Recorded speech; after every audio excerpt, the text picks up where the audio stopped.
भीमा कोरेगावला दरवर्षी विजय स्तंभाला भेट देण्यासाठी लाखो आंबेडकरी अनुयायी भेट देण्यासाठी येतात।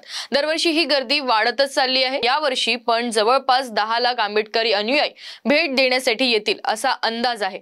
पण एवढे लाखोचे संख्येने आंबेडकरी अनुयायी का येतात, याचा नेमका इतिहास काय आहे की एवढी गर्दी इथे होते, जाणून घेऊयात या व्हिडिओच्या माध्यमातून। नमस्कार, मी वैष्णवी आणि तुम्ही बघत आहात टाइम्स महाराष्ट्र।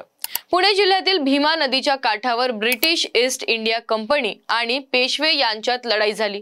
सुरुवातीला पेशवाईच्या काळात महार जातीच्या लोकांना हीन वागणूक दिली जायची। त्याचा राग म्हणून 500 महार सैनिक हे ब्रिटिशांच्या बाजूने लढले आणि ही लढाई जिंकली। कोरेगाव भीमाच्या युद्धानंतर ब्रिटिशांनी सैनिकांच्या स्मरणार्थ भीमा नदीच्या काठी 75 फूट उंच विजय स्तंभ उभारून त्यावर कंपनीच्या 49 सैनिकांची नावे कोरली।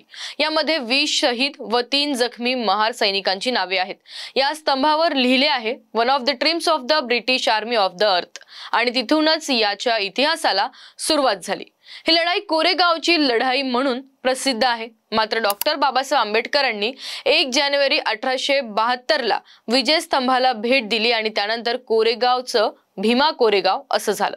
दरवर्षी आंबेडकरी अनुयायी भीमा कोरेगावला भेट देतात आणि अस्पृश्यता विरोधात दिलेल्या पहिल्या लढ्यात स्मरण करतात। भीमा कोरेगाव हे ऊर्जेचा प्रतीक आहे। आम्हाला इथं आल्यावर प्रेरणा भेटते असं अनुयायी सांगतात।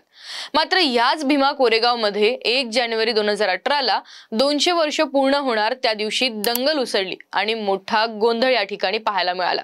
काहींच्या मते ही दंगल नियोजित होती असा आरोप केला जातो। मात्र ज्या 2018 ला दंगल झाली त्यानंतर 3 जानेवारीला प्रकाश आंबेडकरांनी महाराष्ट्र बंदची हाक दिली। या प्रकरणात अजूनही चौकशी सुरू आहे। यासाठी सरकारने भीमा कोरेगाव आयोग पण स्थापन केला आहे। त्या समोर सध्या चौकशी सुरू आहे। भीमा कोरेगावचा इतिहास फार मोठा आहे। मात्र इतिहासातली प्रेरणा घेण्यासाठी लाखो अनुयायी एकत्र येतात। 6 डिसेंबरला महापरिनिर्वाण दिनाला जशी चैत्यभूमी गर्दी होते तशी गर्दी भीमा कोरेगावला पाहायला मिळते। यावर्षी 1 जानेवारीला विजय स्तंभ दिवस साजरा होतो, त्यासाठी आंबेडकरी अनुयायी सज्ज झालेत। मात्र भीमा कोरेगावची लढाई ही महार विरुद्ध पेशवा अशी होती असे काही इतिहासकार सांगतात। मात्र या लढाईने पेशव्यांचा अस्त झाला आणि ब्रिटिशांनी पुण्यात प्रवेश केला। तर या व्हिडिओला लाईक करा, शेअर करा आणि टाइम्स महाराष्ट्राला सबस्क्राइब करायला विसरू नका। धन्यवाद।